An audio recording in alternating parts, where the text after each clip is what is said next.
Happy Thursday, everyone. Look at that. We've almost made it to the weekend, once again. What better way to celebrate than with a little cozy horror? With me, Dr. Plague. Let's sit you down by the fire, get you something warm to drink, and get you 5 more great stories to help you make it to Friday. Today's topic of discussion is strange animatronics, and I think we've got some pretty good ones today to really help you get in the mood. Our first story is about a well-loved ride at Disney World, a ride that often shows us what it might be like tomorrow and what might be waiting for us there. So let's hear about that great big beautiful tomorrow shining at the end of every day. A lot of people talk about the weird stuff that happens at Disney. They talk about the tunnels under the park. They talk about the ghosts that supposedly haunt the grounds. They talk about the weird cabal of CEOs who make blood sacrifices or the abandoned parks. But I don't think anyone has seen what I saw on that summer evening in 2006, and I hope they never do. I was working for the Disney parks while I attended college, back when a scholarship and a part-time job would still get you something. I had been at Epcot for a few months, operating rides and occasionally standing in for costumed characters. During the event in question, though, I was working at the Magic Kingdom. They were having a staff shortage, and they needed a few of us to come and work the rides at Tomorrowland. 2 of my friends, I won't name them because they aren't important to the story, got sent to Space Mountain, and were excited about it. I got sent to the Carousel of Progress, and even though my friends ragged me about it, I wasn't too upset about it either. For those of you who don't know, the Carousel of Progress is one of the few original stage shows left in the park. It was designed by Walt himself, or so they say, and was one of the few things he took with him to the World's Fair in his day. It's a family show that revolves around a father whose family comes in during various years and gives what they hoped at the time was a decent representation of the future. I remember thinking that, as a kid, the future in the carousel looked bright, and I couldn't wait to get there. But, as an older kid, I thought it was kinda hokey.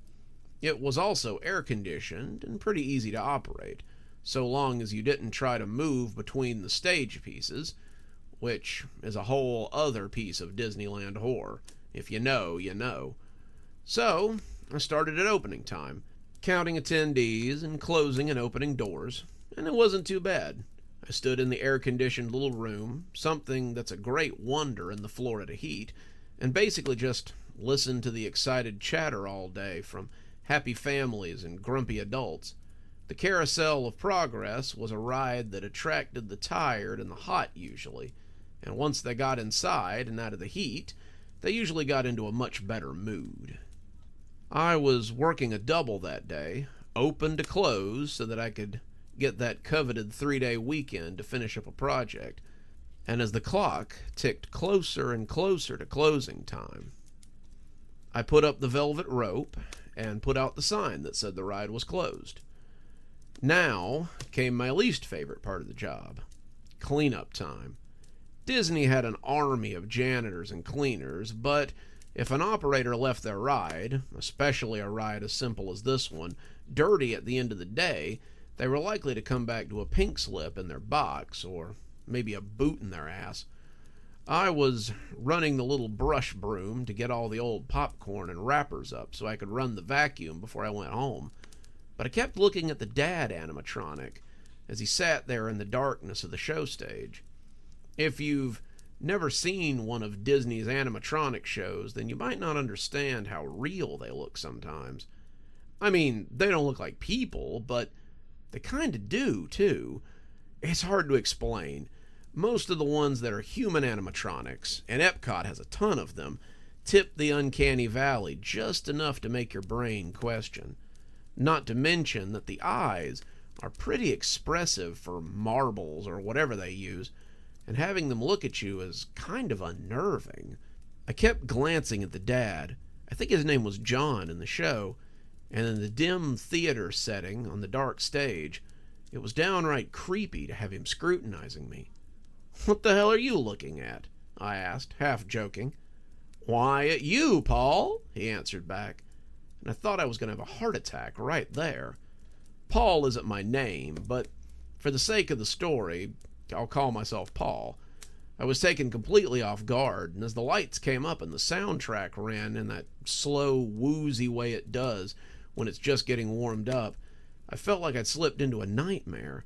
Someone had to be messing with me, but I couldn't imagine how. All this was pre-recorded. The show had a voice cast and a script, so there was no way that someone could just speak to me in the dad's voice. "What?" I ejaculated, not at my most eloquent. "I said I'm looking at you, Paul," he trumpeted, and at that point all the weird little things on the set started moving too. The dog sitting beside him barked and wagged its tail happily. One of the kids peeked around the corner and went away, something I didn't know they could do, and the various little odds and ends on the set wiggled or moved like they sometimes did. I backed up, wanting space between myself and the stage, not really sure what to expect. "Okay, ha, you got me. Who's behind the curtain there?"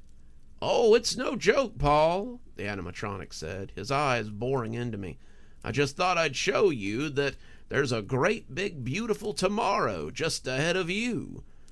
At that point he started singing the theme song, the one the ride is named for, and I went for the door. This was too weird, and I just wanted to get out of here before I had a panic attack. I don't mind animatronics while they're acting like animatronics, but when they start acting like this, I draw the line. The door, however, wouldn't budge, and when the dad laughed, I turned to find him standing on the edge of the stage. He couldn't be, though. There were no wires or rails that could have taken him there. But he was, just staring at me. "You can't go back, Paul. That's not how life works. No, we have to go forward to the future." He was singing again, the stage slowly pivoting as the words washed over me like a cold rain. "There's a great big beautiful tomorrow shining at the end of every day. There's a great big beautiful tomorrow, and tomorrow is just a dream away." There's usually more to the song than that, but they just kept repeating those two lines as the scene changed, the dad singing it in his many voices as they changed to something that wasn't in the script. It rolled around to show me a green field, something like you might expect to see football players on, and to my surprise, there I stood. It was a perfect representation of me, in the face anyway, and I was dressed in my cap and gown as my mother stood next to me. Both of us had that uncanny valley look that animatronics always have, and as the scene began, I was surprised to hear my own voice coming out of the thing. "I didn't think this day would ever come," I said, holding up a diploma in my hand, the one that wasn't hugging my mother. The two of us looked like Rankin Bass characters as we talked, and it would have been funny if it wasn't so weird. "I'm so proud of you, honey," Mom said. It sounded just like her. "I just wish Dad could have been here." That sent a cold chill running through me. What the hell was this? There was no way this was happening. Also, my dad was alive, so I didn't understand what exactly I was watching here. "I know, dear. I hate that you had to take a year off so you could get us through the tough time, but I appreciate your sacrifice." The two of them embraced as the stage rotated again. The dad was back in his usual spot, those far too expressive eyes boring into me as he came back into view. The dog he had beside his chair had its head down and was making a low noise in its throat. Sounded like he was worried about something, and his own eyes were looking everywhere, except at me.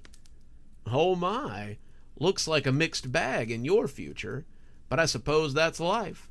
We take the good, we take the bad, but don't get discouraged, youngster. Life moves quickly. Things change just as fast. Let's see what's in store for you 10 years down the line, instead of just in the coming year.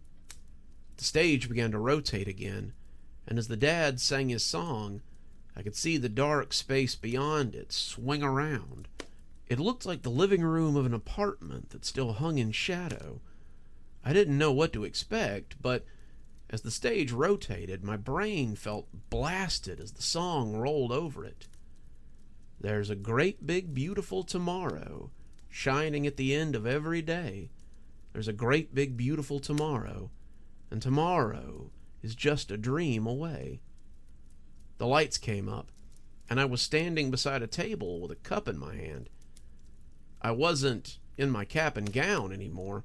I was dressed in jeans and a band t-shirt, taking slow and mechanical sips, looking around as music played in the background. It looked like a house party, or maybe the after party for a band, and as I sipped at whatever was in the cup, someone came in from off stage. She was cute, her blue hair poking from beneath a beanie, and her black skirt was swishing as she came towards me. The detail was amazing, and I could even make out the black and white Vans that she was wearing, and the lip ring jutting from her full lower lip. "Hey, handsome, I'm Jenny. Want to blow this place and find somewhere quieter?" The me robot nodded and followed her out of the scene as it transitioned again. Then the lights came up, and there I was again. I was definitely older, my hair grayer, and I had the start of a 5 o'clock shadow beard. A woman was sitting on the couch, a remote in one hand, and something I thought might be a cigarette in the other. By the look on her far too expressive face, I was willing to bet that it was some of the stuff that my coworkers smoked in their car before shift. The robot appeared to be looking at something on the table. As he picked it up, I could already tell it was a bill. It had a final notice stamped on the back, and I turned mechanically to the woman as I held it out to her. "They're getting serious about these. The lights are already off, and the water won't be far behind. At this rate, we'll be homeless by the end of the month." The woman took a deep intake from the thing that might be a cigarette and slowly turned her head towards me as she breathed out smoke. "So work more hours. The bills are your job, not mine." Her head slowly turned back to the TV as the thing that might be a cigarette came back to her mouth. He looked like he wanted to say something, but instead he just sat silently and watched the woman on the couch. The two of them sat in silence for quite some time, until after what felt like hours, the stage rotated again. I expected the dad to come back, but it transitioned to a similar scene, though it was definitely more chaotic. The apartment was still there, but the chairs were knocked over, and the TV had a big crack in it. There was trash and broken things all over the floor, and the two animatronics appeared to be very close to each other. They were in each other's faces, their eyes and features furious, and the skin looked bruised like they'd been fighting. "Get out, Jenny," the one who looked like me was yelling. "I can't do this anymore. I can't keep carrying you." "Fuck you, Paul. You can't kick me out. This is as much my home as yours." The me animatronic walked past her off stage. "I don't care. Get out. I don't need you here. All you do is smoke and take my money. Find someone else to mooch off of." The girl, no longer the sexy rocker that she had been at the start, walked over to the table and picked something up. "If I can't call this home, Polly, then no one can," she breathed, and started off after him. I had just registered that she had a knife in her hand when the stage began to turn again, and I was left looking at the terrible face of the father. He was quiet too, those eyes boring into me as I slowly backed away from the stage again. I would have just kept right on backing, but the wall came into contact with my backside. Suddenly there was a light behind the windows that sat behind him. There was a flash too, and I thought, maybe imagined would be more likely, that I could hear rain coming down in the background. The set where he sat, a place that usually lights up when he's on stage, stayed dark. It It made the eyes all the worse, and the dog beside his feet never so much as twitched. I could see him sitting there in the dark, furry and solid as ever, but it never so much as wagged its tail. I could easily believe that he was dead, but he was a robot, so that seemed a silly thought anyway. Still, it was a thought that wouldn't leave. Oh dear, looks like your tomorrow might not be as bright as you thought. I suppose not everyone can have such a fate, but maybe yours gets better. Let's have a look a little further. You know what they say. It's always darkest just before the light.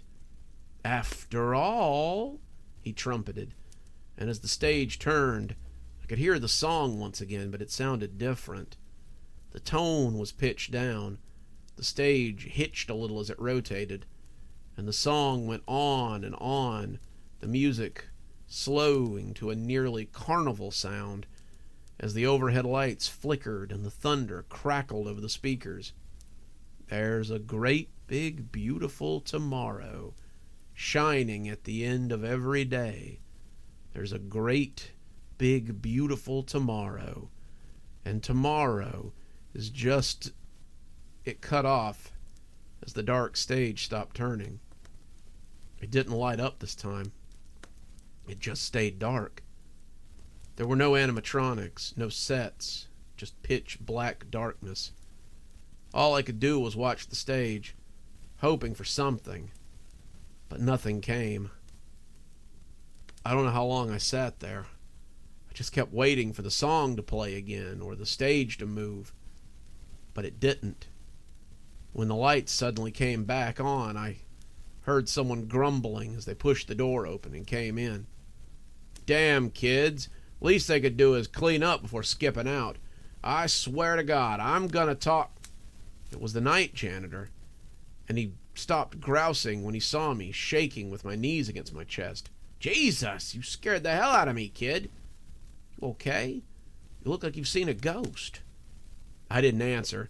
I just cut and run. I ran to the employee entrance. I ran through the tunnels. I ran until I got to my car, and once I was on the road, I didn't stop driving until I was back home again. The door closed firmly behind me. I called out the next day, and luckily, the custodian hadn't said anything. He hadn't mentioned finding me on the ride to anyone either. That or he just didn't know who I was, I guess. When I came back, they put me back in Epcot, and I never went to the Magic Kingdom, at least not to work again. That should be where it ends, but it's what came after that makes me think there might be something to the experience. A year later, you see, my dad died. He had a massive heart attack and just died right next to the car he was restoring. He was 42. It hit my mom pretty hard. Suddenly, I was the breadwinner, the one to keep things moving. It held me back a year, and I graduated from college late. As I sat at my dad's funeral, as I heard the will being read, as I studied for finals, and even as I shook the hand of my teacher at the award ceremony, all I could remember was that damn song, and how it was all coming true. There's a great big beautiful tomorrow, shining at the end of every day. There's a great big beautiful tomorrow, and tomorrow's just a dream away. 3 years after I graduated, I was at a party. I'd been invited last minute. One of my coworkers had asked if I wanted to come to his house party, and I'd said yes. I was working as a teacher's aide, my Disney days behind me now, and I needed a break. Between helping the teachers plan and grade papers, the guy I was with was kind of lazy and terrible at his job, a job I figured I would have in a year or two. My mother was slowly spiraling into depression as well, and I just needed a few hours where I didn't have to think. I was drinking at the snack table when I heard a voice that made me hear that song again for the first time in years. I almost expected to turn and see that robot girl, but instead it was the spitting image just inches behind me. "Hey, handsome, I'm Ginny. Want to blow this place and find somewhere quieter?" She was smiling at me when I turned around, but her face registered nothing but confusion as I turned and ran through the crowd to escape the party. I left without her, never so much as gave her my name, and I thought I had avoided my fate. I couldn't save my dad, but maybe I could change things for the better in other ways. I could still save myself. I could still help her not to do whatever it is that ended my life, and maybe that was enough to alter fate. Maybe. But maybe not. Lately, you see, we've been bumping into each other more and more. She appears to be doing well, probably better than me, but she always stares at me when we come face to face on occasions. We never say anything, and I always leave quickly, but I can see the confusion in her eyes. She knows something is supposed to happen, that we were meant to do something important, but unlike me, she has no clue about how our self-destruction ends. I've begun to notice, though, that my hair is getting grayer. My appearance is starting to look a lot more like the animatronic I saw walk off stage, before probably getting stabbed. Sometimes when I look at my face in the mirror, I hear that song as it bounces around my head like a super ball full of poison. There's a great big beautiful tomorrow shining at the end of every day. There's a great big beautiful tomorrow. Tomorrow is just a dream away. Makes me wonder if I've changed anything at all. Maybe save your FastPass credits and hit up the Haunted Mansion instead. Coming up next, we have a story about a father's love that leads him to do something a little out of the ordinary. So let's hear a little more about how grandfather made more than clocks. I've been staying with my mom recently, but it's been anything but a social call. Mom and Dad had been married for the last 70 years, and most of their early lives had been spent in northern Germany before they finally moved to America. Mom and Dad had been very close, both of them having grown up together, and they'd been married at 16. There had only been about 6 years, maybe less, where they didn't know the other existed. So when Dad died about 8 months ago from an embolism, it nearly killed Mom too. I think if it hadn't been for her grandkids, both of whom were off at college but still loved their grandma dearly, she would have just refused to eat and gone on along with him. With my kids off at college and my ex-husband busy with his new family, I decided to move in with Mom and help her adjust and give her somebody to talk to. Mom's always given the impression of being a helpless, ditzy woman, even when I was a kid. She seemed more like a damsel in distress than a strong woman who ran the household and kept the kids in line. But I knew better. I have 3 other siblings, but they're all off doing important things, like managing banks or going on vacations overseas. So none of them are really in a position to help Mom. If you didn't pick up on the sarcasm there, I'm sure I could dial it up a little bit, but I'm telling you this to let you know that even though Mom's doctor thinks she might be in the early stages of Alzheimer's, I have a suspicion that it's just the way she is. Mom's always downplayed what she can do and how strong she is, and she's never wavered on any of her memories. Her memories are exactly how we came to be in this situation. We were going through some pictures in the basement, old boxes of albums from back when Mom and Dad lived in northern Germany, and I began to see a woman that I'd never seen before. She looked a little like Mom, but not in the way that siblings usually do. She and Mom were almost identical, but I don't mean to sound mean, but it's in that way that you might find a Cabbage Patch Kid or a Barbie doll that sort of looks like you. Her skin was flawless, her hair was almost perfect, and if she hadn't grown at the same rate that my mom did, I think I would have assumed that she was a toy her parents had bought for her. I asked Mom about her, and when she leaned in to get a better look at the picture, she suddenly smiled in a way that I didn't like. It was a smile that was equal parts fond memories and fear of a secret that she wasn't quite ready to tell. "That is my sister, Bianca." "I didn't know I had an aunt." My mother laughed. "You have an uncle, too. Your Uncle Dimitri didn't live past childhood, and it was a miracle that your Aunt Bianca was born at all." "How come I've never heard of her? Is she still alive?" Mom was silent for a moment, seeming to look for the words to explain about this mysterious aunt of mine, before finally settling on, "I don't know. I haven't seen her in a very long time. We lost touch when I left the old country." She moved on to the next box, but I wasn't ready to give up yet.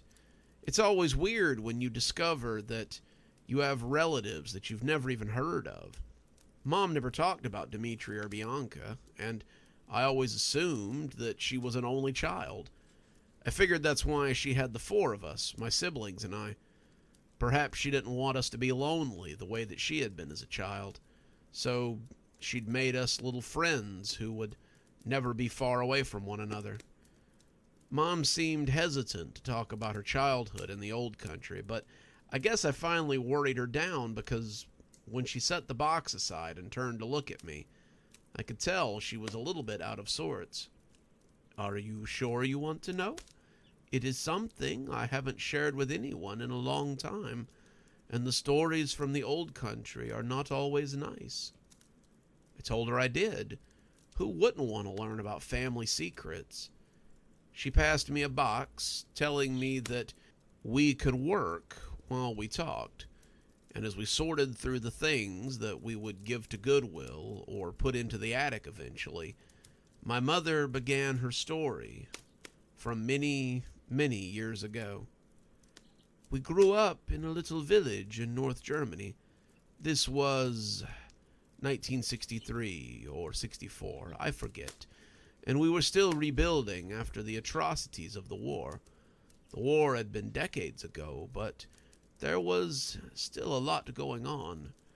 You never knew where you were going to find munitions or weapons left behind by Germans or Russians or whoever once occupied the space. That was all before my time, though, and I only remember playing in the woods with my brother and sister. Bianca was a year older than me, and Dimitri a year younger than me. I suppose that makes me a middle child, but we were all so close in age that it hardly mattered. My father was a clockmaker, one of the best clockmakers in the area, and he had a little shop in town and a workshop back at home. Mother stayed at home with us and made sure that we were fed and dressed and that we were ready to go to school when the time came. It was a good time. We didn't know stress or strife thanks to my father's profession, and the three of us were very close. Besides your father, they were my best friends. The best friends I ever had. One day while we were playing in the woods, we found something that we'd never seen before. It was an old building. There were sandbags and barbed wire everywhere, and I was afraid to go near it. Dimitri was only 3, practically a baby, and he clung to my leg and looked at the spooky old thing and cried. Bianca was closer to 6 than 5, and she told us that we should go have a look. I told her that it was scary, and I didn't want to go anywhere near it, and she said that if we were afraid, we could stay behind, but that she wasn't going to share any of the treasures she found there. We didn't see the explosion from inside the perimeter, but we heard it. We called for Bianca for quite some time, telling her to come out and be okay, but she never did. We went and got my mother, and when she heard what had happened, she went and got our father and some of the men from the village. They went to the police, and whatever they found, they clearly didn't like. We didn't see Bianca for a while after that. All we knew was that Mother was very sad, and Father spent a lot of time in his workshop. He would stay in there for days, working on something that he wouldn't let anyone else see.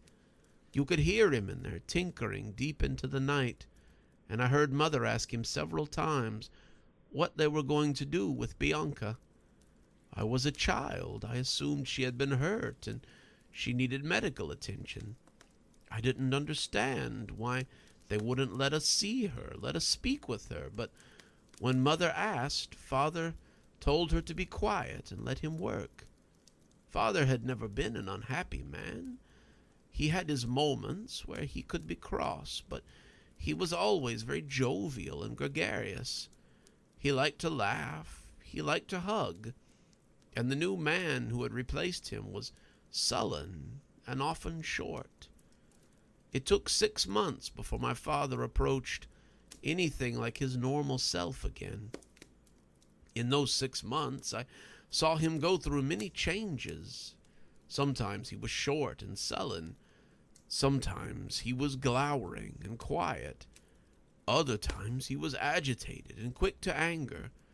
There were times when he would come out of his workshop and smile and laugh, and I would think he was about to go back to normal, and whatever had happened to Bianca was behind him. Sometimes he would come out of his workshop, and you could tell by the shadows gathering around his eyes that he was not to be trifled with. We lived like this for 6 months, and then one day he came out and sat at the table, and it was as if my father was his old self again. "Rachel, I have the most wonderful surprise for you. Your birthday is next week, and I've gotten you a gift beyond measure."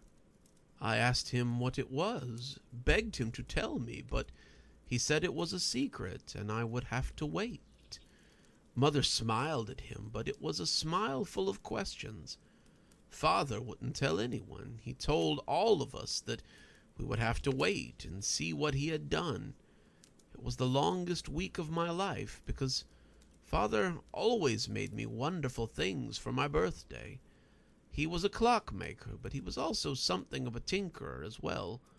One year for Christmas, he made me a beautiful dancing bear that would sway its arms and wiggle its feet to the sound of a music box.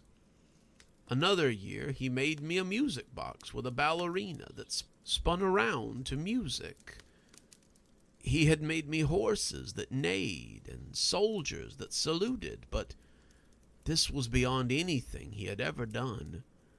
As I blew out the candles on my cake, he wheeled out something about my size underneath a sheet.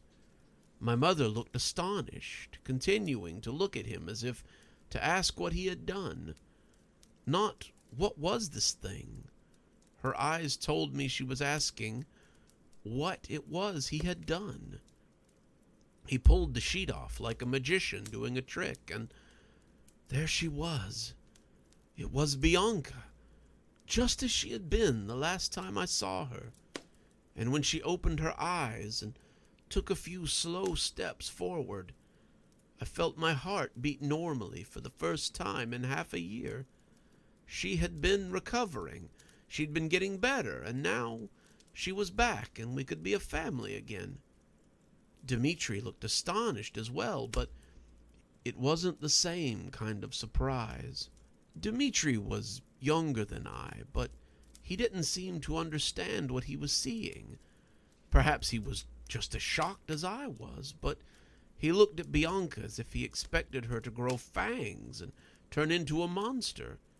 He cried a little and grabbed at our mother's leg, but his fear was nothing compared to the way my mother looked at Bianca. She looked at my sister and then at my father as if he were a magician who had pulled something wicked straight from hell. "Look, Rachel, it's your sister. She's come back to wish you a happy birthday.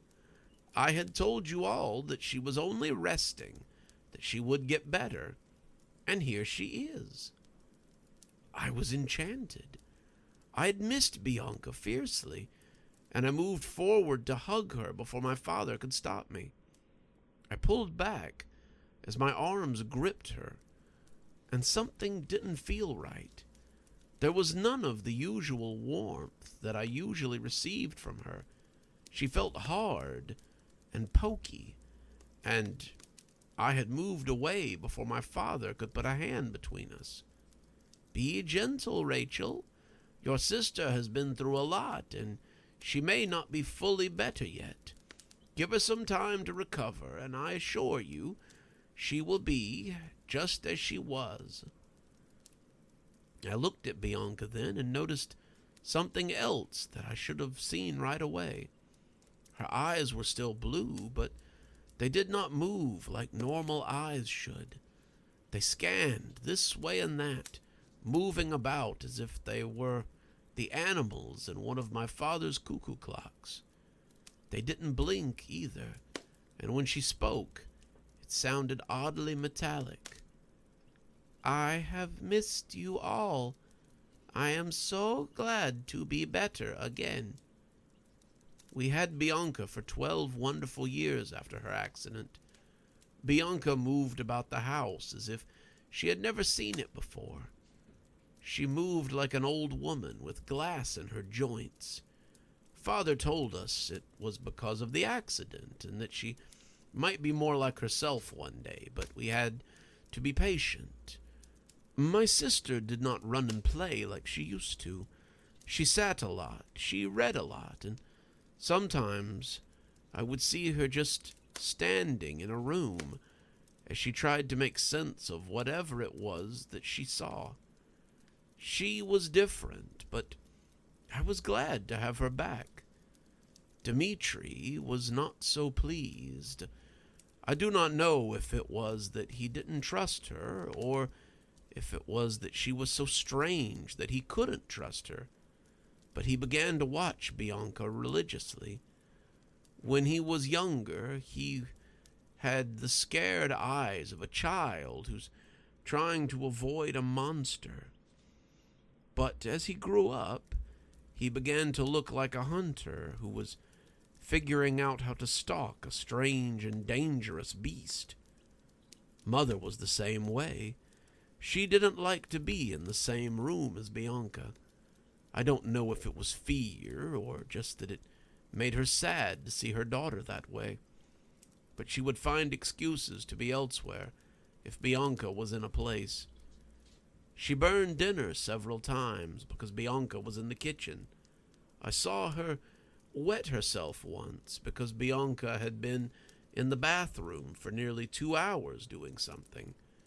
She didn't like something about her, and it made her avoid my sister at all costs. When I was 12 and Dimitri 11, he began to become more obsessive. Bianca and I shared a room, and I would find him standing in the doorway some nights just staring at her. He wouldn't say anything. He wasn't being particularly creepy about it, but it was as if he were observing her to see what she would do.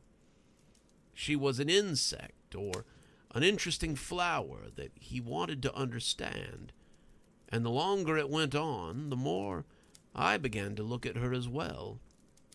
Every year, our father would take her into his workshop so that a doctor could look at her. Father worked a lot from home those days, working on some project or another. He had stopped paying for his workshop in town and simply brought his work home with him so he could continue to pay bills and ply his trade. He would take my sister into his workshop for the whole day, and when she came out, she would be different, larger, taller somehow. She didn't age like normal people, and Father said it was something that happened after her accident. These things were normal to me, so I never questioned them.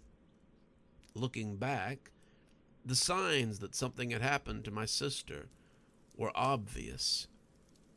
A week before my birthday, Dimitri approached us as we sat in the yard and asked if we wanted to go for a walk in the woods. We said yes, because a walk sounded nice, but once we got close to the site of her accident, Dimitri pointed to the bunker and said, "Do you remember this place, Bianca? You should. It's the place where you died." I was confused. I told Dimitri that wasn't funny and that he needed to stop.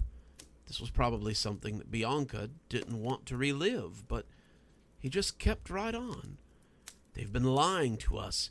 That's not the same Bianca. I've been watching her for years, and I know it isn't her." Bianca turned to look at him, and I winced a little as I heard the same strange clicking that I always heard when she moved her head or arms.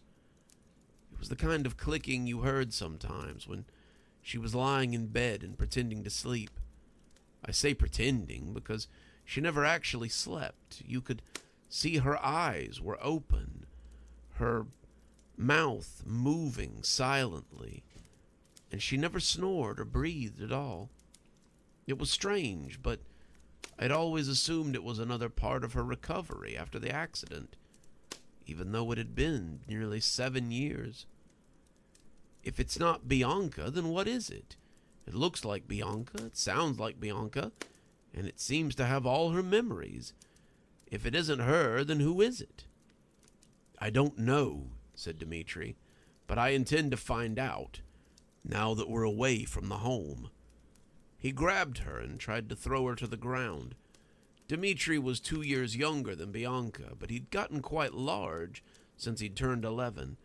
He'd been going out for sports since he'd started school, and he had grown in both size and weight since then. Even so, he couldn't push Bianca over. She shoved him to the ground instead, and the action seemed to surprise her as much as it surprised him. He got up, but as he attempted to grab her arm, she grabbed his instead. His bones simply broke as if they'd been nothing more than paper. He ran away from her, unfortunately running back towards the site of her accident. He must have found something similar. There was an explosion and a loud, hot blast of heat. Suddenly, Dimitri was gone. Parts of him were left behind, and I wondered why it hadn't been the same with Bianca. She was intact, she was whole, and when my father came running up, he looked at the damage and screamed his frustration to the heavens. The explosion had done something else, though. When I looked at Bianca, one of her arms was mutilated. The skin was burned and hanging in tatters, but the strangest part was what was underneath. There were metal bones and strange clockwork. There was a smell like oil and an odd tang of lubricant. My father seemed not to notice. He looked for pieces of Dimitri, trying to find the rest of him, but whatever had happened had obliterated him nearly completely. He took us home, and my sister and I never went to the woods again. He made us promise that we would never go anywhere away from the house, especially not into the forest. I promised him that I would never go again. He fixed my sister's arm, but I never forgot what I had seen. It was as if he had made a new body for her after the explosion and taken away her old one. We sat in silence for a little while, me trying to come to terms with what I was hearing, and her trying to make sense of what she had told me. "So what happened to her?" My mother looked at me like she hadn't heard me, and I reiterated the question. "What happened to Aunt Bianca? You said she survived when Dimitri didn't, so what happened to her?" "I told you we lost touch when I came to America, but I suppose that wasn't entirely true. Would you like to meet her? She's not particularly talkative, but She's still my sister, and I love her. I told her I would, and she packed up some of the boxes and led me to the attic. The attic was a place I had only gone a few times, and usually under parental supervision. Mom had always said it was dangerous up there, dusty and full of cobwebs, and that I should never go unattended.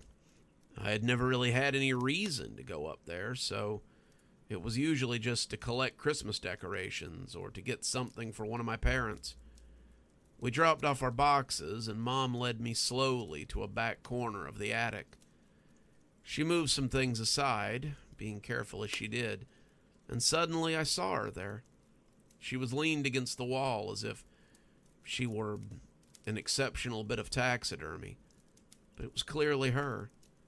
She was beautiful, a girl stuck at the age of 17 or 18, and she stared out at me as if she were only waiting for some magic spell to bring her back to life. "This is my sister, your Aunt Bianca." I reached out a hand to touch her, but I couldn't quite bring myself to get that close.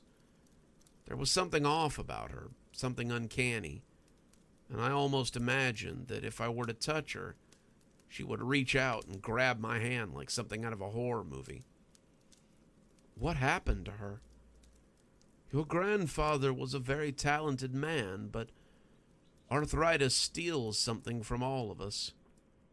There came a time when he could no longer create a new body for her, when he could no longer age her as she would age. He cried over it, feeling as if he had failed his child all over again.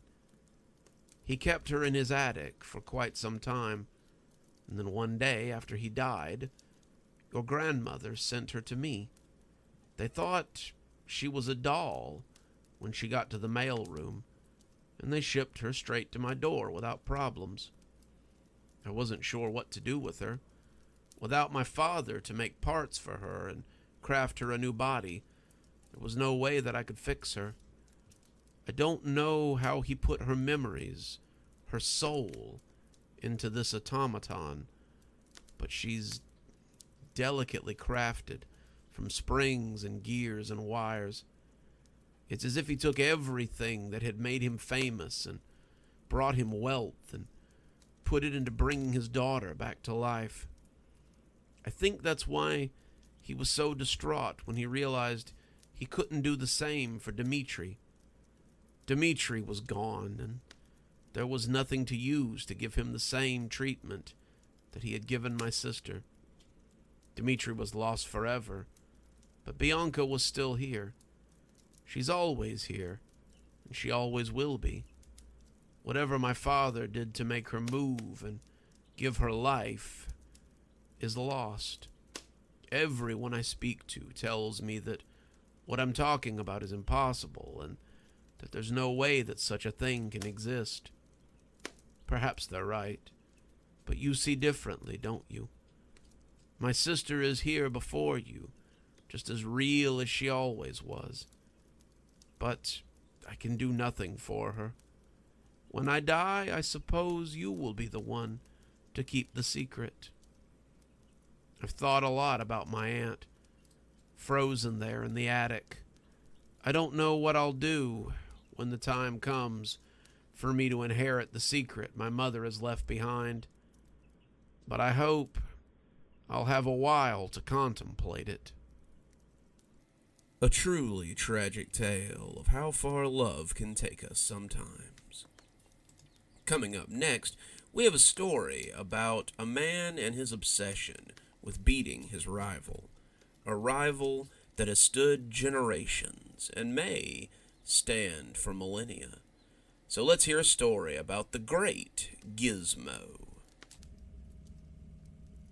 Charles stepped into Funland Amusement and ground his teeth at the sight of children playing skee-ball and air hockey and the waka waka waka of Pac-Man that filled the air. The great Gizmo, reduced to playing chess in a place like this. The owner started to say something to the well-dressed gentleman, but Charles waved him off. He didn't need directions. He and Gizmo were old friends, and he could practically smell the old gypsy from here. That was one of those words his great-great-grandchildren would have told him was a cancelable offense. But Charles didn't care. Much like the great Gizmo, Charles was from a different age. Charles had first met Gizmo in 1919, when the world was still new and things made sense. It had been at an expo in Coney Island, and his father had been rabid to see it. "They say it's from Europe, and it's been touring since the 1800s. It's supposed to play chess like a grandmaster, Charlie boy, and they claim it's never been beaten. I want you to be the first one to do it, kiddo." Charlie's father had been a trainman, an engineer, and a grease monkey who had never gotten farther than the 5th grade. He had learned everything he knew at the side of better men, but he knew Charlie was special.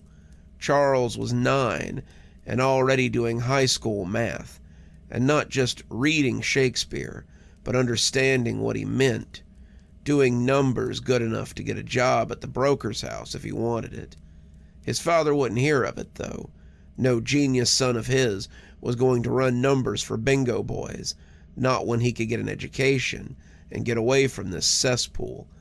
Education, Charlie, that's what's going to lift you above the rest of us. Higher learning is what's going to get you a better life than your old man.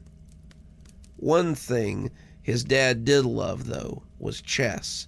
Most of the train guys knew the typical games: cards, dice, checkers, chess.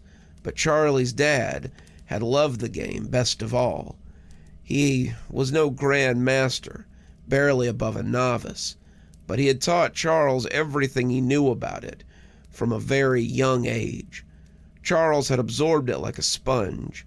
He was one of the best in the boroughs, maybe one of the best in the city, and he'd taken 3rd in the Central Park chess finals just last year. "And that was against guys 3 times your age, kid," his dad had crowed. Now, he wanted his son to take on the great Gizmo. The exhibition was taking place in a big tent not far from the show hall, and it was standing room only. Lots of people wanted to see this machine that could beat a man at chess, and they all wanted a turn to try it out. Most of them wouldn't, Charlie knew, but they wanted the chance to watch it beat better men than them so they could feel superior for a little while. Charles didn't intend to give them the satisfaction. The man who'd introduced the thing was dressed in a crisp red and white striped suit, his flat-topped hat making him look like a carnival barker. He had thumped his cane and called the crowd to order, his eyes roving the men and women as if searching for the right victim. "Ladies and gentlemen, what I have here is the most amazing technical marvel of the last century. He has bested kings, geniuses, and politicians in the art of chess, and is looking for his next challenge. Ladies and gentlemen, I present to you the great Gizmo." Charles hadn't been terribly impressed when the man tore back the tarp to reveal the thing. It looked like a fortune teller, dressed in a long red robe with a turban on its head, boasting a tall feather and a large gem with many facets. It had a beard, a long mustachio that dripped with rings and bells, and a pair of far too expressive eyes. It moved jerkily, like something made of wires, and the people oohed and awed over it, impressed. "Now then, who will be the first to test its staggering strategy? Only $5 for the chance to best the great Gizmo." Charlie's father had started to step forward, but Charles put a hand on his arm. "Let's watch for a moment, Dad. I want to see how he plays." "You sure? I figured you'd stomp it first, and then we'd walk off with the glory." "I'm sure," Charles said, standing back to watch as the first fellow approached, paying his money and taking a seat. This was how Charles liked to play. First came the observation period. where he watched and made plans. He liked to stand back, blending in with the crowd so he could take the measure of his opponents. People rarely realized you were studying their moves, planning counter moves, and when you stepped up and trounced them, they never saw it coming. That was always his favorite part, watching their time-tested strategies fall apart as they played on and destroyed themselves by second-guessing their abilities. That hadn't happened that day in the tent at Coney Island. As much as he watched and as much as he learned, Charles never quite understood the strategies at play with the great Gizmo. He stuck to no gambits, he initiated no set strategy, and he was neither aggressive nor careful.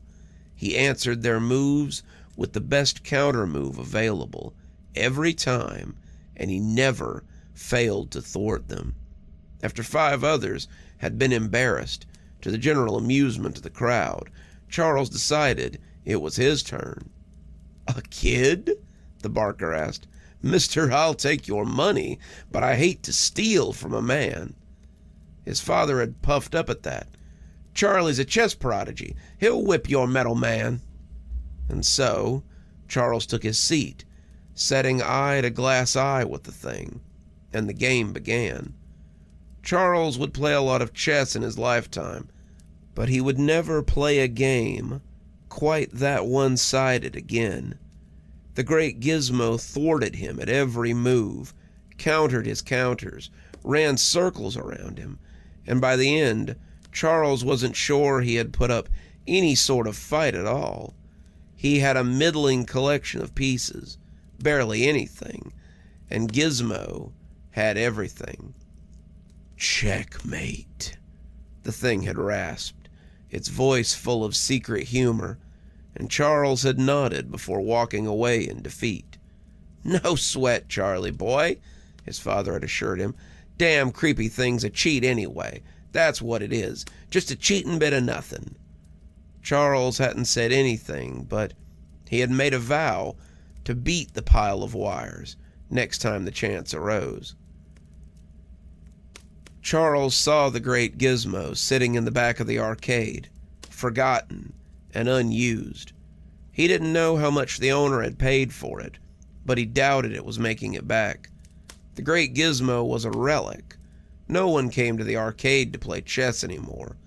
There was a little placard in front of him telling his history, and a sign that asked patrons not to damage the object. The camera overhead likely helped with that, but there was likely more to it than that. The great Gizmo looked like something that shouldn't exist, something that flew in the face of this uncanny valley that his great-grandson talked about sometimes, and people found it off-putting. Charles, however, was used to it. "Do you remember me?" he asked, putting a quarter in as the thing shuddered and seemed to look up at him. Its robes were faded, its feather ragged, but its eyes were still intelligent. "Charles," it croaked, just as it had on that long-ago day. Charles had been in his 2nd year of high school when he met the great Gizmo for the 2nd time. School was more of a formality than anything. He could pass any test that a college entrance board could throw at him, but they wouldn't give him the chance until he had a diploma. He was 16, a true prodigy now, and his chess skills had only increased over the years. He had taken Ruby Fawn to the fair that year, and that was where he saw the sign proclaiming the great Gizmo would be in attendance. He had drugged her over to the tent, the girl saying that she didn't want to see that creepy old thing, but he wanted a second chance at it. His father was still working in the grease pits of the train yard, but he knew his face would light up when he heard how his son had bested his old chess rival. The stakes had increased in 7 years, it seemed. It was now $8 to play the champ, but the winner got a $50 cash prize. $50 was a lot of money in 1926, but Charles wanted the satisfaction of besting this thing more than anything. Despite what his father wanted, he had been running numbers for John McClure and his gang for over a year, and some well-placed bets had left him flush with cash. "Good luck, young man," said the barker, and Charles was surprised to find that it was the same barker as before. Time had not been kind to him. His suit was now faded, his hat frayed around the rim, and he'd put on weight which bulged around the middle and made the suit roll, spoiling the uniform direction of the stripes. Despite that, it was still him, and he grinned at Charles as he took his familiar seat. This time, the match was a little different. Charles had increased in skill, and he saw through many of the traps Gizmo set for him. The audience whispered quietly behind him, believing that the great Gizmo had met his match, but the real show was just beginning. Charles had taken several key pieces, and as he took a second look, the thing's eyes sparkled, and it bent down as if to whisper something to him. The crowd would not have heard it. Its voice was too low, but the great Gizmo whispered a secret to Charles that would stick with him forever. "Charles, this will not be our last game. We will play 8 more times before the end." It was given in a tone of absolute certainty, not an offhanded statement made to get more of Charles's hard-earned money. Charles looked mystified, not sure if he had actually heard what the thing had said, and it caused him to flub his next move and lose a piece he had not wanted to. Charles persevered, however, pressing on and taking more pieces, and just as he believed that victory was within his grasp, the thing spoke again. "Charles, you will live far longer than you may wish to." Again, it was spoken in that tone of absolute assuredness, and it caused Charles to miss what would have been obvious. The great Gizmo won after 2 more moves, and Charles was again defeated. "Better luck next time," said the barker, and even Charles's date told him that he had done really well. Charles knew that he would never be great until he beat this machine, though. The pieces appeared. Charles set his up, and they began what would be their 4th game. Charles, strategically meeting the machine's offensive plays with his own practiced gambits, would gladly admit that the 3 games he had played against the great Gizmo had improved his chess game more than any other matches he had ever played. Charles had faced old-timers in the park, grand masters at chess tournaments, and everything in between. Despite it all, the great Gizmo never ceased to amaze and test his skill. Charles tried not to think of that last match. It was a match where Charles had done the one thing he promised he would never do. He had cheated. The great Gizmo had become something of a mania in him after he had lost to it a second time. He'd gone to college, married his sweetheart, and began a job that paid well and wasn't terribly difficult. With his business acumen, Charles had been placed as the manager of a textile mill. Soon, he had bought it and was running the mill himself. Charles had turned the profits completely around after he had purchased the mill, seeing what the owner was doing wrong and fixing it when the mill belonged to him. He'd come a long way from the little kid who sat in the tent at Coney Island, but that tent was never far from his mind. Charles had one obsession, and it was chess. Even his father had told him he took the game far too seriously. He and his father still played at least twice a week, and it was mostly a chance for the two to talk. His father was not able to work the train yard anymore. He lost a leg to one of the big locomotives when it had fallen out of the hoist onto him, but that hardly mattered. His father lived at the home that Charles shared with his wife, a huge mansion on the main street of town, and his days were spent at leisure now. "You're the best chess player I've ever met, Charlie, but you take it too seriously. It's just a game, an entertainment, but you treat every chess match like a war." Charles would laugh when he said these things, but his father was right. Every chess match was a war, and the general behind all those lesser generals was the great Gizmo. He had seen the old golem in various fairs and sideshows, but he had resisted the urge to go and play again. He couldn't beat him, not yet, and when he did play him, he wanted to be ready. He had studied chess the way some people study law or religion. He knew everything, at least everything that he could learn from books and experience, but it appeared he had one more teacher to take instruction from. Charles liked to go to the park and play against the old-timers that stayed there. Some of them had been playing chess longer than he'd been alive, and they had found ways to bend or even break the established rules of strategy.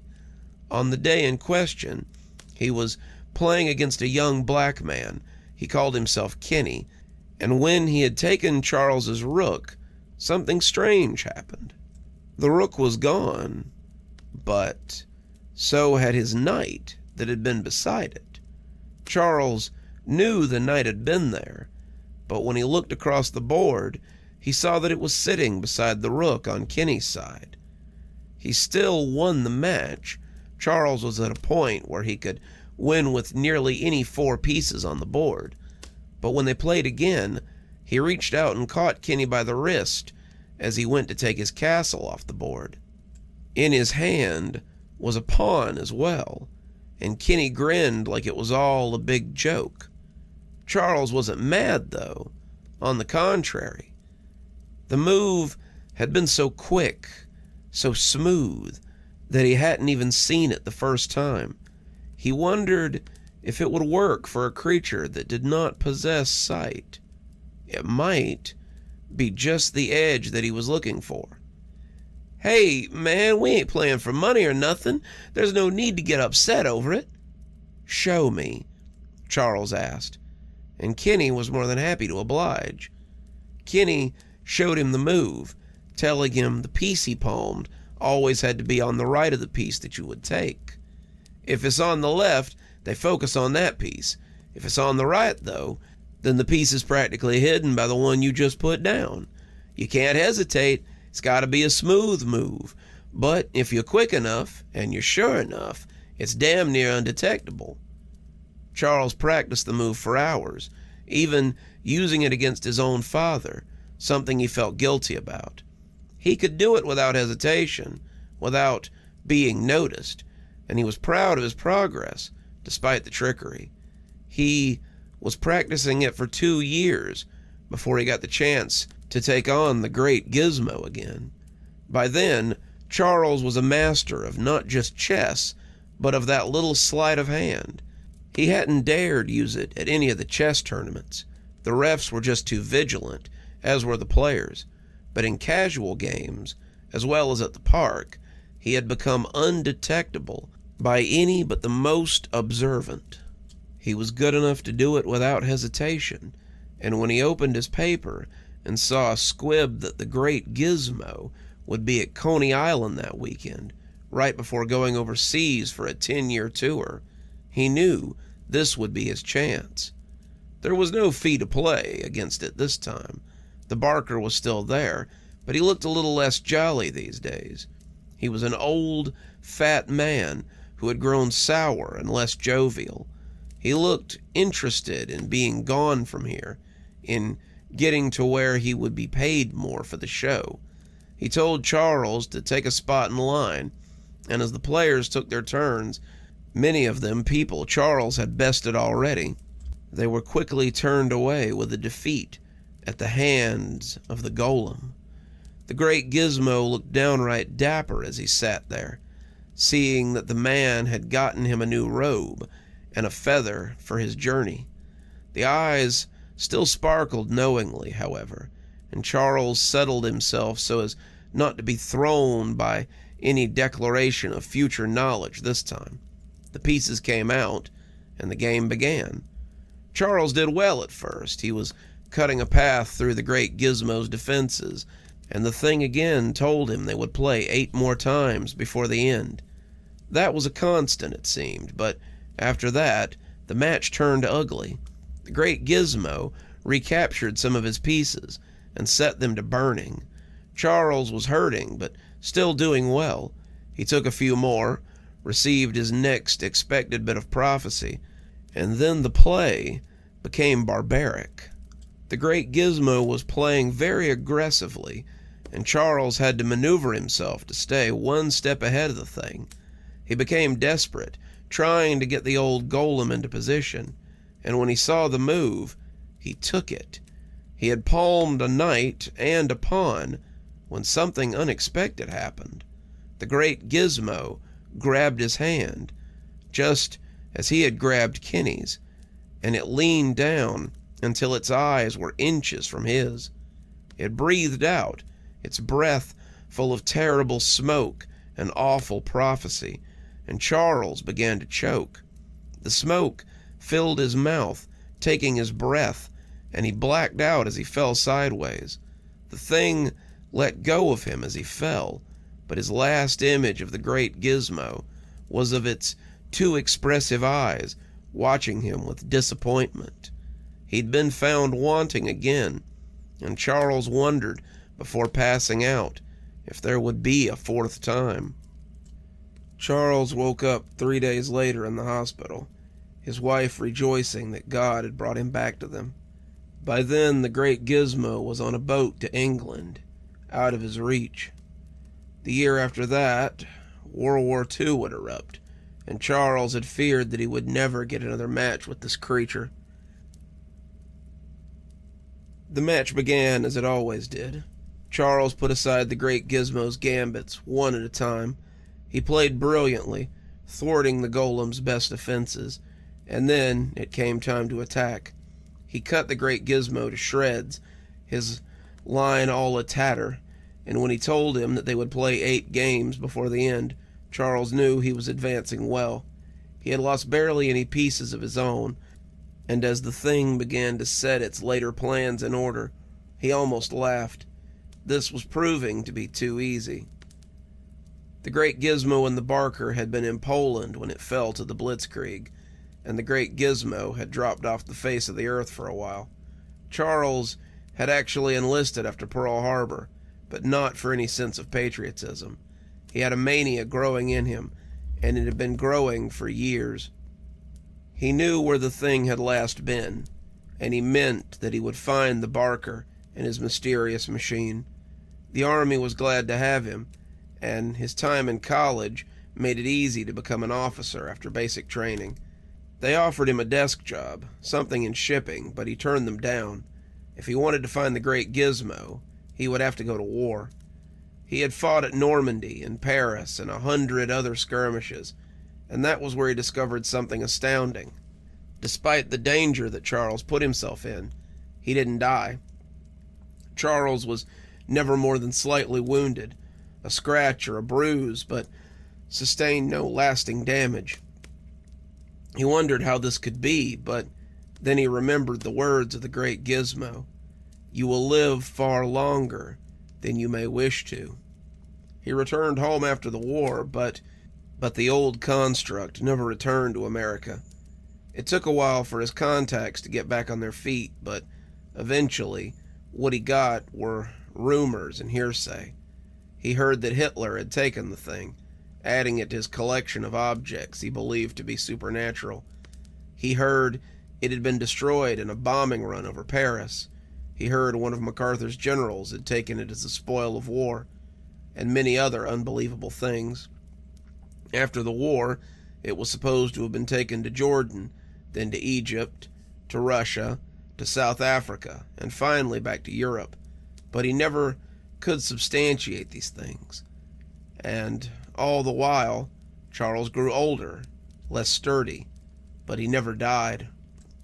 He was over 100 years old now, 106 to be precise, but he could pass for a robust 50 most of the time. He had buried his wife, all 3 of his children, 2 of his grandchildren as well. He'd lost his youngest son to Vietnam and his oldest grandson to the Iraq War.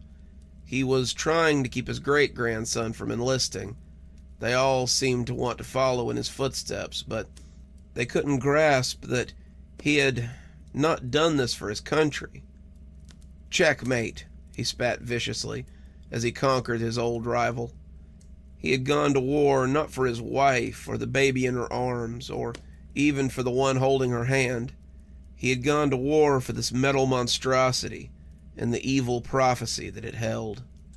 "Well played," it intoned, and he hated the sense of pride that filled him at those words. "You may ask one question, any question, and I will answer it for you.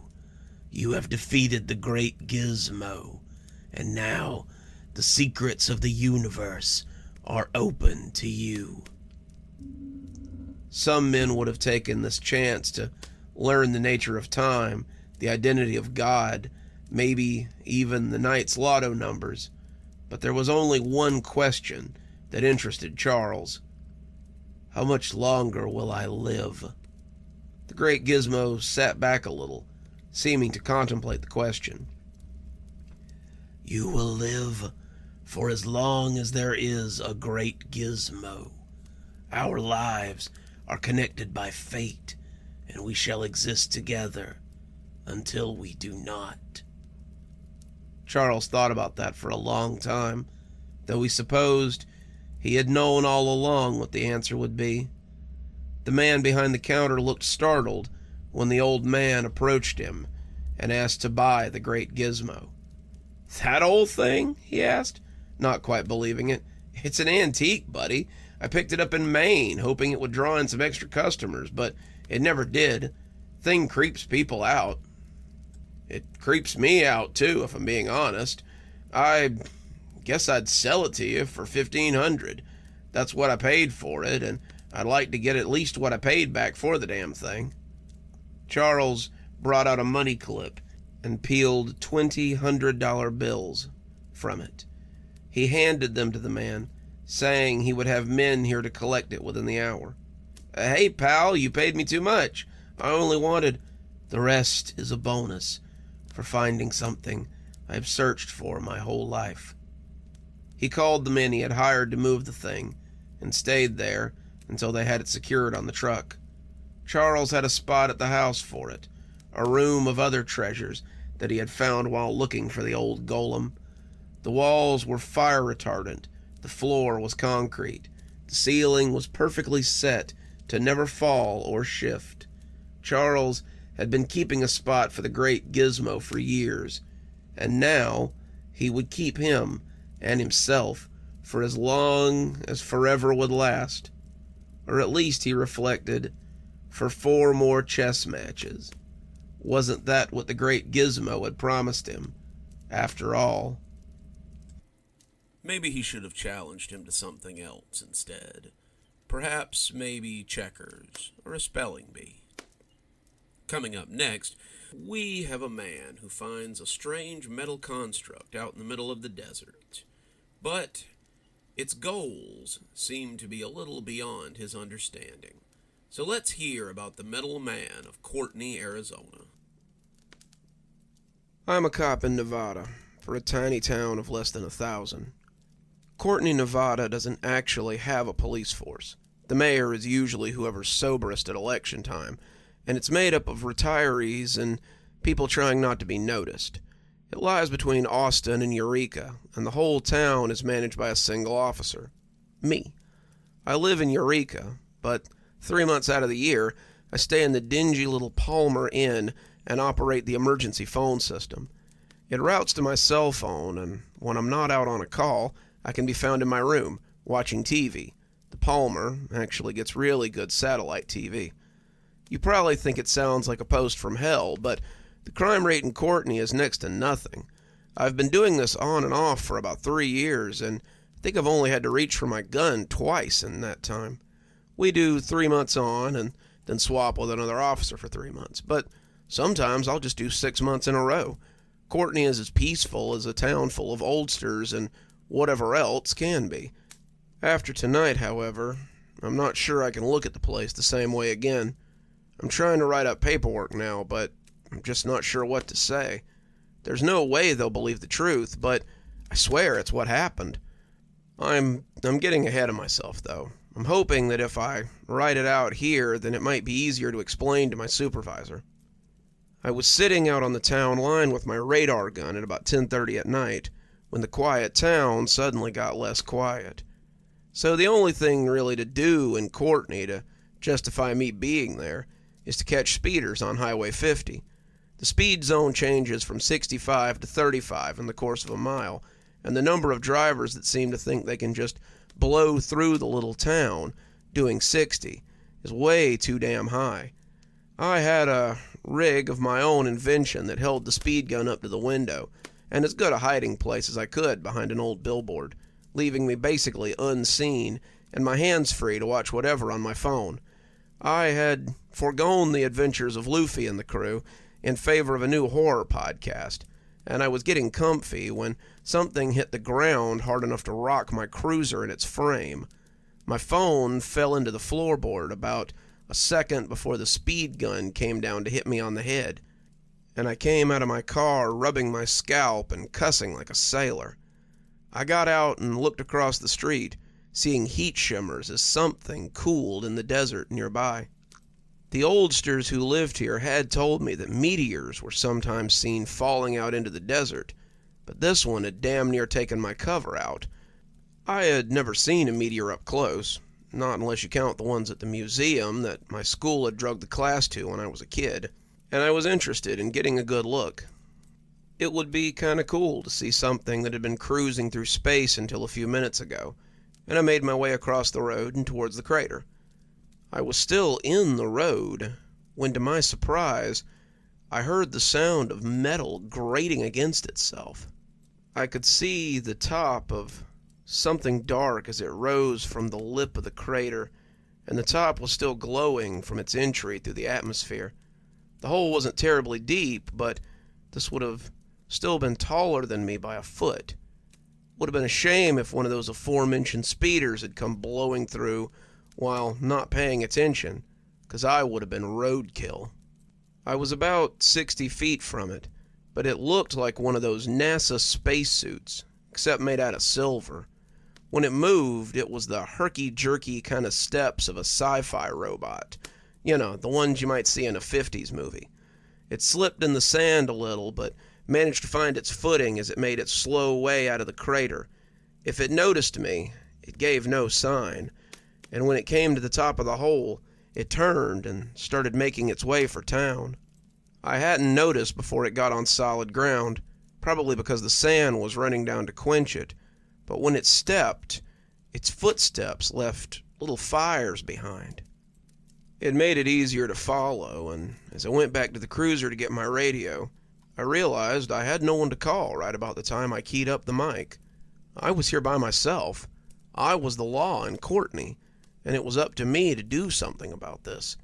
I dropped the handset and climbed in instead, keying the engine as I pulled out and followed the strange creature that had crashed randomly on the outskirts of the little burg. It wasn't hard to follow him. His feet left little fires behind him, and his pace was slow, as if he weren't really in a hurry, as he made his way closer and closer to town. Watching him go, I wasn't really sure what to do with him if I tried to stop him. Could he be stopped with anything in my car? I had a shotgun, my sidearm, and a couple of those flashbangs we used on large groups of people. None of that seemed like it would do much against this metal man who was slowly making his way through the desert. Watching him move was like watching a stop-motion short. He was kind of a strange automaton, a metal man whose skin was still slightly red from his fall from space.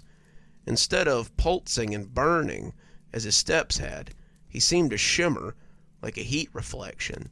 He didn't seem lost, his pilgrimage definitely going in a certain direction, and as the lights of the quick fill broke the darkness with their phosphorescent intrusion, I began to get a little nervous.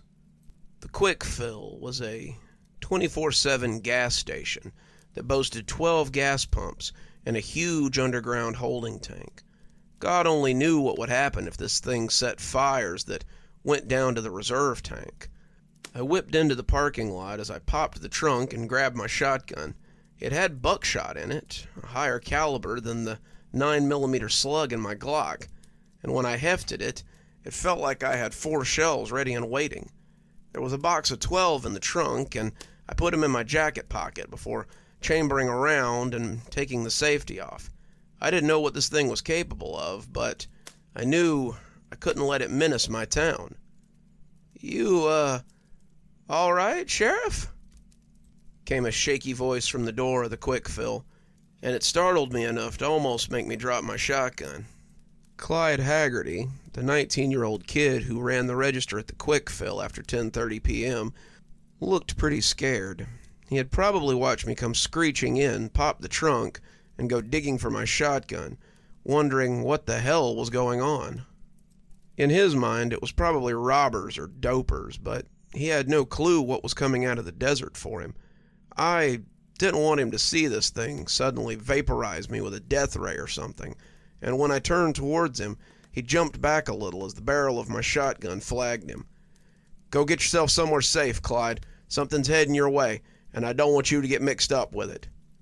Clyde nodded, and I heard the door click as he went back inside. Hopefully, he was hiding in the cooler or something.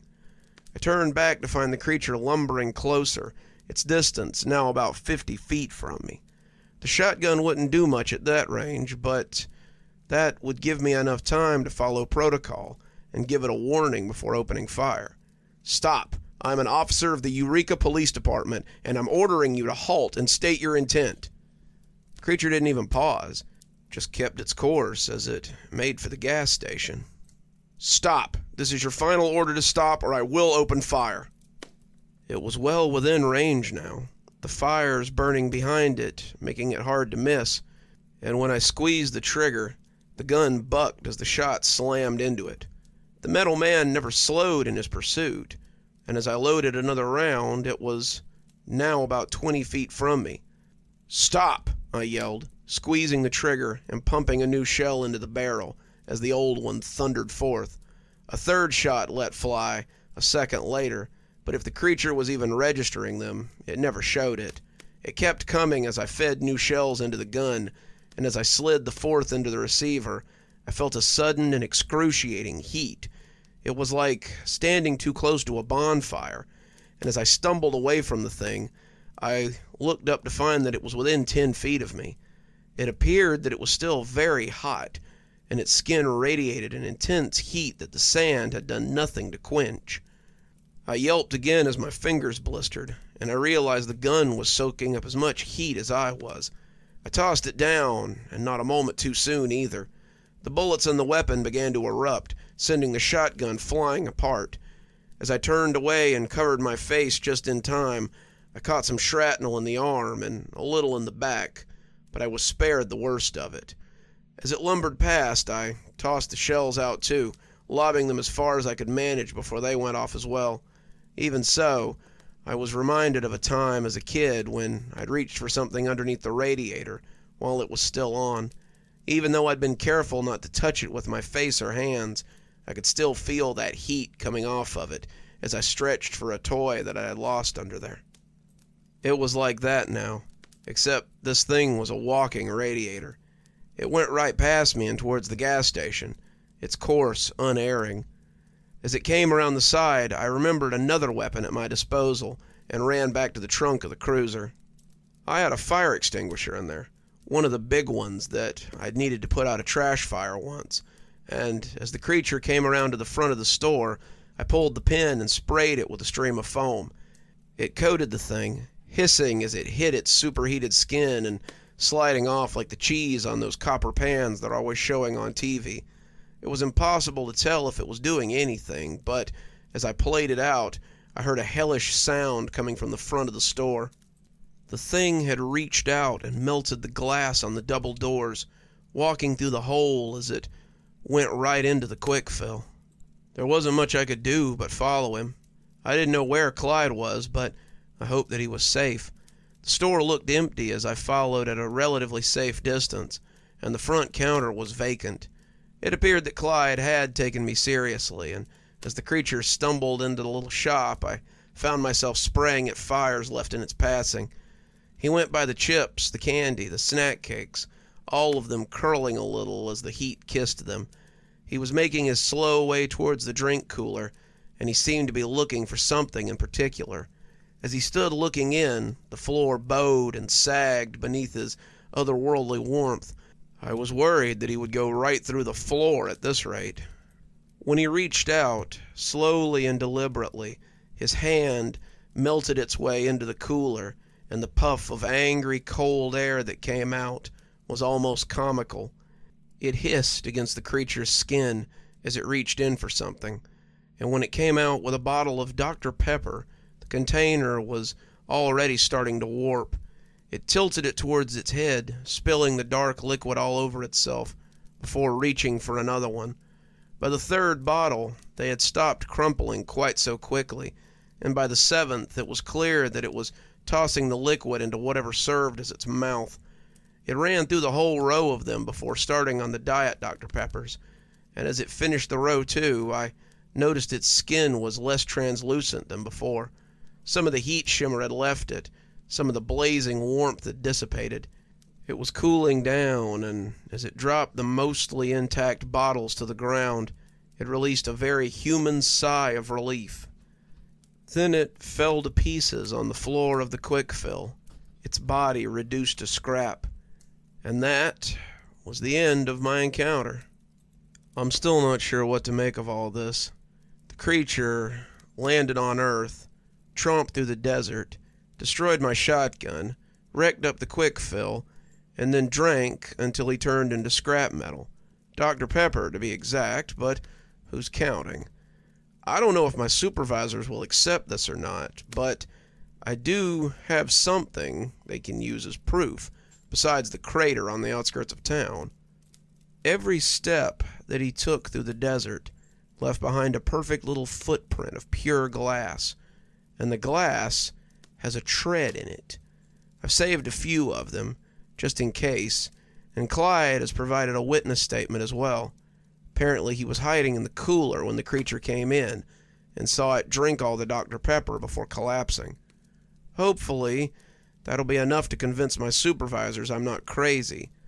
But I hope to never have another night like that one again. Something else comes to mind too, and it makes me hesitant to go to the fridge for my favorite midnight drink of choice. If my fire extinguisher did little more than kick up steam, what's in Dr. Pepper that quenched his heat so well? One more story for you, and I think I've saved something pretty good for last. It's a story about an urban explorer that finds an abandoned theme park and has to come to terms with what may still live inside it. So let's hear a story about Wallace's Fables. I don't consider myself an urban explorer, but I've been accused of such on several occasions. Let's be real for a moment. The world is kind of a mess right now. The economy's in the toilet, good jobs and decent rent are hard to come by, and I don't really have any kind of certification to get a job or make it so I can live without requiring 2 jobs.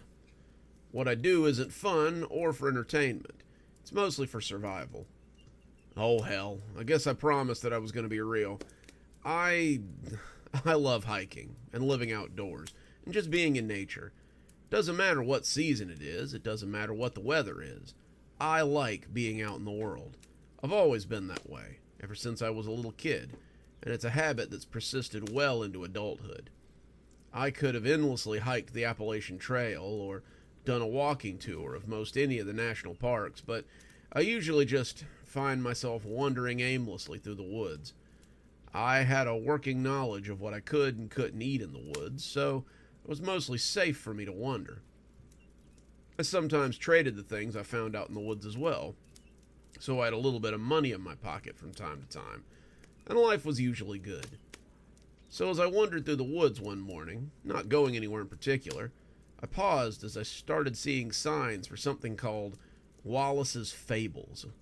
The signs were old, rotting relics that had sat in the woods just waiting for someone to stumble across them. I wondered where they could be taking me as I made my way through the woods. You sometimes find things like that out here.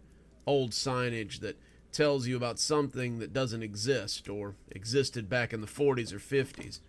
And as I rounded a corner, I found a half-buried concrete booth in the middle of the woods. I hesitated. Some of these places were not somewhere you could just explore. They had security guards or cameras, and whoever owned them kept a close eye on the place. I glanced around as I looked for a man in a little booth, or someone parked in a Jeep, or maybe even a boxy little camera system. But there was nobody. I doubted that the place could have afforded security anyway. It looked as if it had been abandoned for decades, and I suppose it was my lucky day.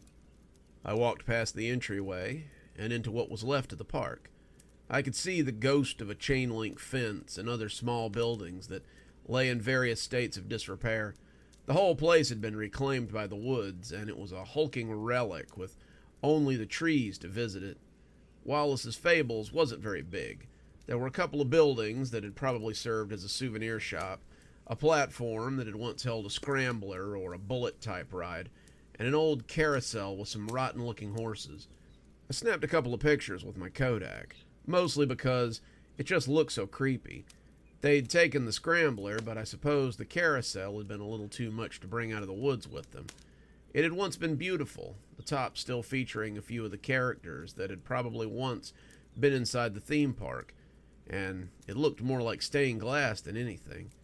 It looked like it might fall apart if I touched it, and most of the metal had rotted away to show me the bones of this skeletal carousel. Most of the horses had fallen off, but a few of them had this hanging in there look, like they were just waiting for someone to come back and fix them up, so the sounds of happy children and laughing adults could fill the woods once again. I reached out to touch one, just wanting to offer it some comfort more than anything, and I jumped back as it fell with a loud bang to the metal floor. Beyond the carousel, there were several small buildings that I figured had once been rides as well. One of them was clearly a bumper car area. Another was one of those concrete platforms for some kind of carnival ride, like a mixer or something that spun in a circle. But it was the last one that really caught my attention. It was a cave, and I don't think it was a man-made cave. The structure was a little too perfect, a little too well built, and in faded letters that I could barely read, the inside told me that this was Wallace's burrow. It looked like it might have been a dark ride at some point, though I think it was more of a dark walk-through. I didn't see any tracks or carts, and no cars were sitting around as if they'd been pulled off in preparation for a move. This looked as if it might have been intended as some sort of haunted house kind of ride, though by the smiling mascot, the signage was good enough that I could tell it was a gopher. This was probably more of a kid's ride than anything. It looked fairly ominous now, the mouth of the cave yawning wide as if trying to swallow me whole, but I decided to head in anyway and see what I could find. I wasn't afraid of some derelict carnival ride anyway, and if there was some cool stuff in there to take pictures of, that I might be able to sell them to a historical society or someone on the internet with a taste for creepy ambience. Cash was cash, and all the berries in the woods couldn't beat the taste of something grilled over an open flame. I rummaged around in my backpack and found one of the big lanterns that I'd bought from Walmart a couple of years ago. There had been a big storm kicking around the Midwest, and I'd used some of my hard-earned money to pick up some emergency supplies. I'd only used the lantern a couple of times, but I was glad to have it. It flicked to life amicably enough, and as I headed into the burrow, I nearly jumped right back out. Standing just inside the door was a smiling character that I supposed must be Wallace. He had his hand raised in greeting, and a big buck-toothed smile that displayed a lot of very human-looking teeth. He would have looked pretty friendly if he hadn't been half rotted. His animatronic parts were on full display, a skeleton and intestines worth of wire hanging out of it, as if he had simply forgotten to get dressed this morning. He had probably been meant to wave and greet guests, but with the power out, he did little more than just stand there and smile at me. It was pretty off-putting, his eyeballs hanging mostly out of his metallic skull, and as I moved on, it began to feel like he was watching me. I know how that sounds, and I'm not a big baby or anything, but I'm telling you, as I went inside, it felt like those eyes followed me and made note of where I was going. As we moved deeper into the den, I saw that there was a little house set up inside. It looked like a house you might find in a cartoon. Oversized, chunky-looking tables, a plastic tablecloth that looked like it had been built onto the table, and a lot of thick plastic chairs that had probably been bolted to the floor. One of these chairs had been tipped over, the rust eating through the bolts that held it to the ground. On the other one sat a small gopher, or some kind of chipmunk, whose tail had come off. She, I assumed it was a she because she had a little lipstick still on her face, was staring listlessly ahead, her faded smile looking very out of place amidst the ruins of the kitchen. There was a stove set up not too far away, but the door had been broken off, and the glass now lay shattered on the ground. It was a shame, because I assumed that the kitchen had probably once been pretty. A lot of kids probably had wandered through here and smiled in better times. The animal sitting in the chair had the same problem that Wallace had, and it felt like her eyes were following me as I moved on to the next area. I had lifted my lantern and prepared to move forward down the cave tunnel when I felt the hairs on the back of my neck stand up. I turned back to the character in the chair and could have sworn that the head swiveled around to look away from me. It was a feeling, not something that I would have sworn to, but I felt pretty sure that this thing had followed me with its eyes when I went by, too. I spent a few minutes looking at it, trying to see if it would move again, but when it stayed still, I turned and headed deeper into the burrow. I didn't have all day to play around with my overactive imagination, and I wanted to get some good pictures for the nostalgia buffs out there. Next came a bathroom, and it was a good thing that I didn't have any fears of strange things in water, because what I saw probably would have done it for me. It was the same cartoon groundhog, but now he was sitting in a tub, submerged to his shoulders. He appeared to be taking a bath, and I'm sure that at one point his little arm moved, and he probably whistled or something. Now he was stationary, as he sat in a rusty bathtub full of old runoff from the top of the cave. The water was pretty brackish, his body having rusted into it as the level rose, and as I snapped another picture, I just knew that this was going to be what somebody was looking for. As I pulled the camera down, however, I saw that something had changed. The bulbous head had turned to look at me as if it knew I was trying to snap a picture and wanted to offer up a smile. I blinked, feeling my skin crawl under the creature's glance, but when it emitted a high-pitched whistle and turned its head back to the front, I guessed I'd been right, and the whole thing probably whistled while it bathed itself. It did little for the knocking in my knees as the thing moved all on its own. I wasn't sure how it still had any power to do that. The power was usually the first thing to get cut in these old places, but it made me feel a little less afraid as I took a step backwards and continued down the cave. If the power was still on, maybe I could flip a switch and turn the lights on. Most of these creatures probably looked far worse than they were by the light of my flashlight, and it would make the picture stand out all the more. The next area was a living room with a lumpy-looking couch and an even lumpier-looking television set. The television set was off because, of course, it was, and there were 4 of the figures sitting on the couch or in the armchair next to it as they appeared to be watching the TV. I could see that one of them had its arm extended, a remote sitting in its hand as it seemed to change the channels, and when I walked beside the couch to get a picture, I couldn't shake the feeling of being watched again. I tried to get the best angle, wanting everyone on the creepy couch in focus, but as a squeal of rusty metal echoed through the cave, I let the camera dangle from the strap around my neck. It was utterly synchronized, none of them missing the mark, and I laughed as my neck hair tried to crawl up again. That was a pretty neat trick, all 4 of them turning their heads at once, and I'm sure that it probably gave the kids a fright when they came through here to enjoy the attraction. There had to be a switch around here somewhere so I could turn on the rest of the... When one of them started rising from that couch, its body coming ponderously up to a modest 6 foot, I felt my fear course through me like an electric bolt. It looked at me, its eyes looking glazed behind the mask or the headpiece or whatever it was, and without fully consulting my brain, I took off running into the cave. I heard some of the others getting up, their ancient limbs and threadbare suits creaking and groaning as they did so. Started running like my life depended on it. Maybe it did. I tried to keep my lantern up, but it was hard to concentrate while I was attempting to outrun whatever horrors were right on my tail. One of them, a gopher or a woodchuck or whatever he was, whatever the first one had been to get up, was coming after me, and the sound was loud enough for me to hear its feet as it hammered on the cave floor. I didn't turn around. I just kept moving, kept running through the darkness, kept going through those blackened set pieces that also held costumed menaces. There was a dining room and maybe even something that was supposed to be a backyard, but it was hard to make out as my terror got the better of me. I saw in my peripheral vision that some of the others turned to look at me as I passed, but I was concentrating on the one who was still following me. He hadn't given up, his feet still smacking hard on the stone floor as he came after me, and I was certain that I was going to hit a dead end before I made it out.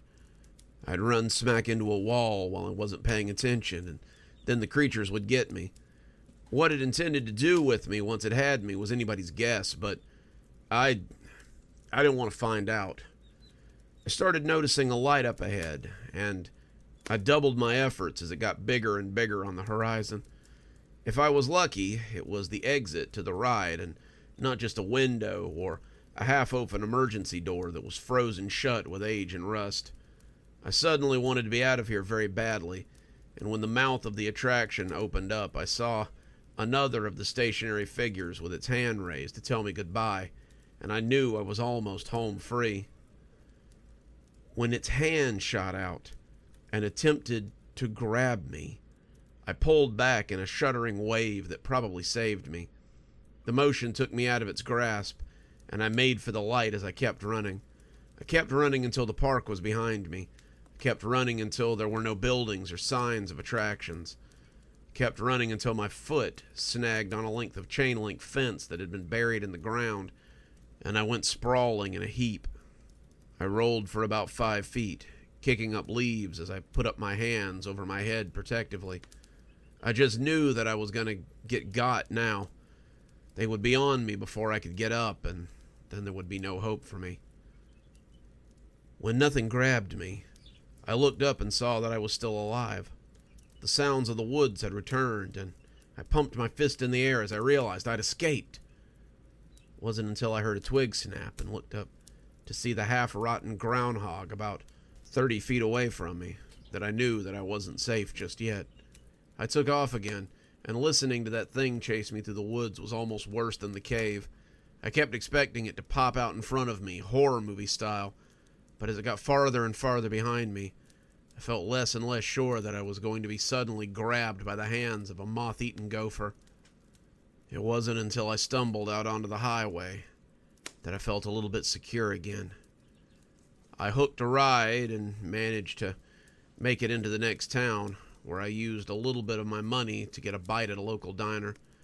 The woman who took my order said it looked like I'd been through something awful, and I told her I supposed I had. I was walking through the woods, and it seemed like I found my way into some old theme park. I'd expected her to laugh, but instead, the waitress looked scared and asked me if it was Wallace's Fables. I told her it was, and I asked if she had ever been. She said she hadn't been since she was a kid, and the place had closed in the early 60s due to lack of interest. I knew some of the local kids who used to go up there and hang out, but the adults always said the place was dangerous. We never believed them. We were dumb kids who thought we knew better. But I had friends who said they saw things out there.